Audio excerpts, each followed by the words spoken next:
Hello everyone. Let us now look at the second method, which is essentially similar to the first one. This one is a generalization of the first method.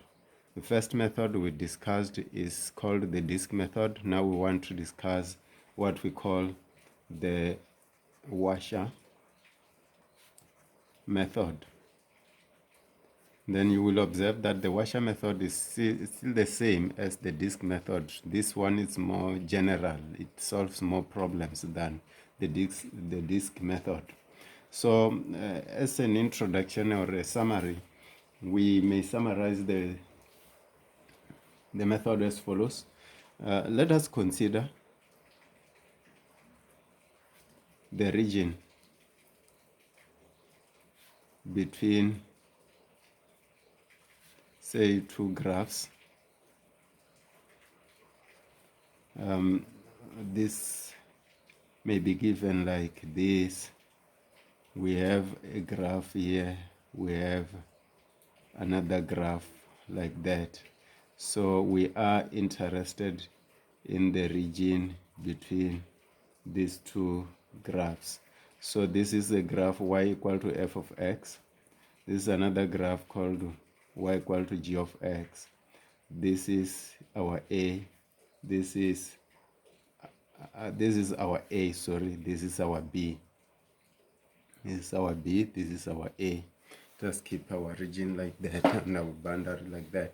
So what we are interested in what happens when we rotate this region about the x-axis. So we can do that by first viewing our rectangular strip, which we will use later. But now if we rotate this region about the x-axis, what will happen is that we will be able to produce that is the top graph, the bottom graph, the bottom graph, the top graph. Let me try to draw something like that. So after rotation,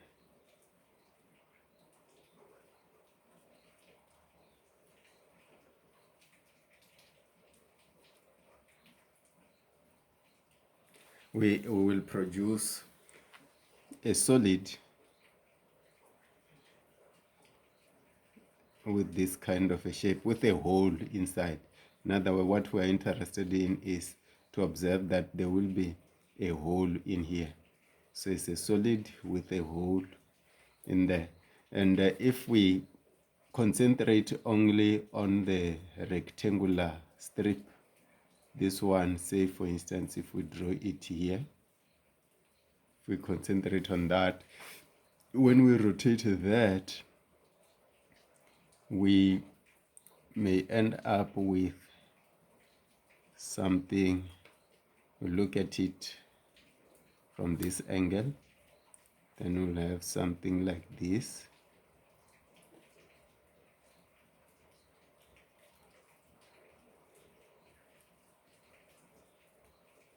We'll have something like this in such a way that this is the axis going like that, such that the distance now from this to that is the inner radius, is our g of x, and then from this line going all the way up there we have our f of x.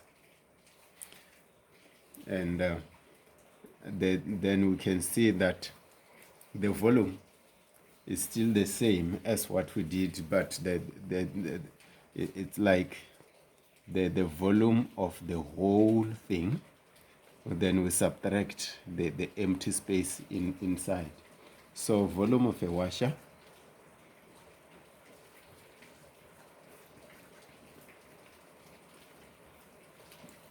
is just like the whole thing minus the inner one. So we can write pi outer radius. You square that, you subtract inner radius, you square that, then you multiply by the thickness. So it's the volume of the outer part, the bigger one, then you subtract the whole. I think it makes sense, which tells us that delta V equal to pi outer radius is given by f of x squared, as we have seen here, minus the inner radius, which is given by g of x, as we have seen, all squared like that. Maybe I should put it this way. Then the thickness is just this, which is delta x. So this is for a single rectangular strip. If they are infinite, we talk of the sum of sum to infinity, and then we talk of the integral.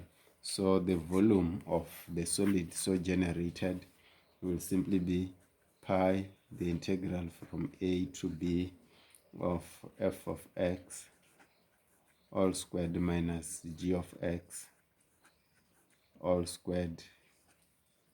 We are integrating with respect to x, and our formula is just from a to b. Then we can talk of outer radius squared minus inner radius squared dx. I find this to be easier to remember, that the inner radius is the distance from the axis of rotation to the inside or the empty space, then the outer radius from the axis of rotation to the outside of our solid. Let us look at an example. Let us find the volume example. Let us find the volume. Find the volume of a solid obtained by rotating the region bounded by y equal to x and y equal to x squared about the line y equal to 2. So as a solution,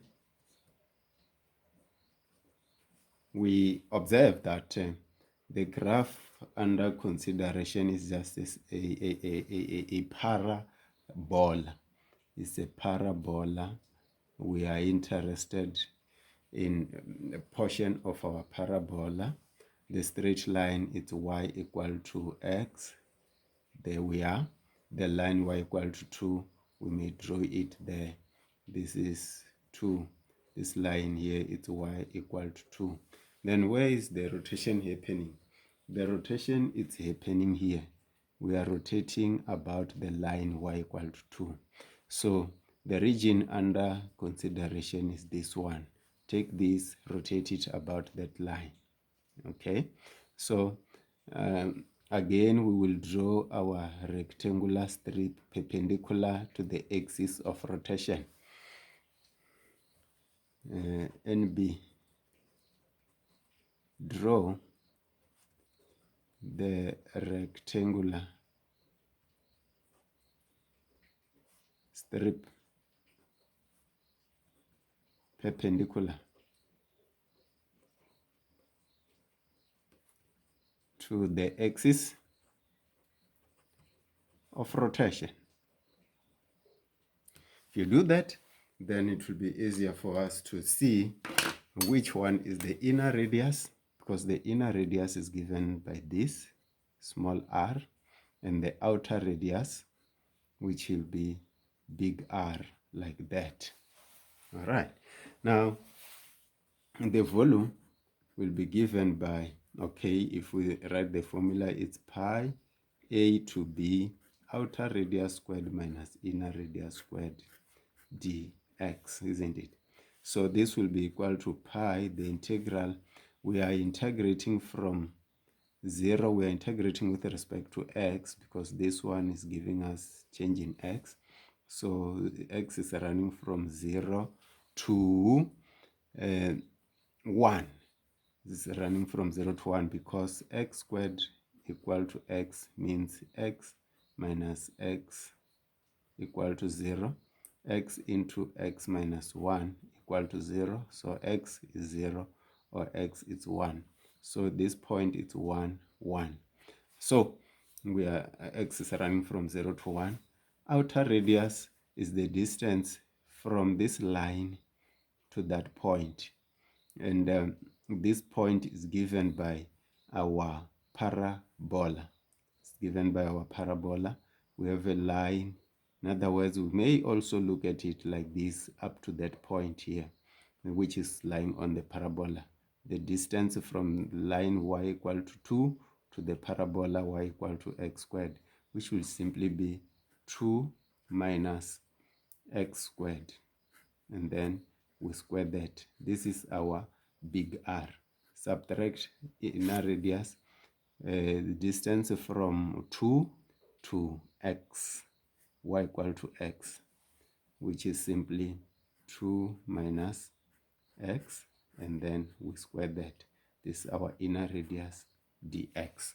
If you manage to do this, if you manage to understand what we've done, then it means the rest will be easy for you. So this will be equal to pi, the integral from 0 to 1, then we just multiply this out. If we do it slowly, it will be a 4 minus 4x squared plus x to the power of 4. Put this in bracket, minus bracket 4 minus 4x plus x squared, like that,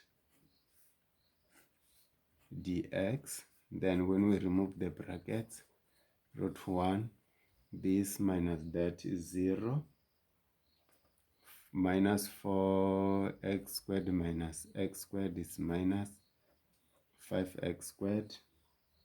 This one is alone, plus x to the power of 4. This will be minus x squared. Oh, we've already talked about that.